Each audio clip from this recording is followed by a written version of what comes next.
Hi friend, welcome to my smart rooftop garden. हमार आज video उपस्थापन হৈছে মোৰ সাত বাগিচাত আফ্ৰিকান ইয়েলো মাল্টা খেতি সম্পৰ্কে।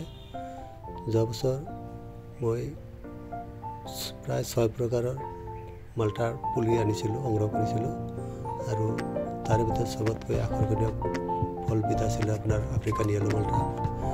আৰু যোৱা মাহ ছেপ্টেম্বৰ মাহত মই মাত্ৰ 10 ইঞ্চি টাবত পুলিবোৰ ৰোপণ কৰিছিলোঁ আৰু 10 ইঞ্চি টাবতে যথেষ্ট ফল লাগি গ'ল।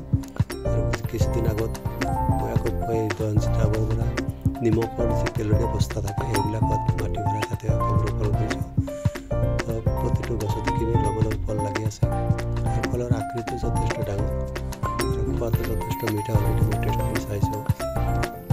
তো আপোনালোকৰ যদি এনেকুৱা চাদৰ ওপৰত যদি খালী ঠাই আছে, এনেকুৱা ঘৰৰ চৌহদত যদি খালী ঠাই আছে, তেনেহ'লে অনেক আপুনি এনেকুৱা বিভিন্ন পদ্ধতি মাল্টা মৌচুমী এইবিলাক খেতি কৰিব পাৰে আৰু তেতিয়া আমি ভেজালমুক্ত ফলো খাব পাৰিম। লগতে আমি আমাৰ অৱসৰ বিনোদৰ যিখিনি সময় সেইখিনি আমি পাৰ কৰিব পাৰোঁ।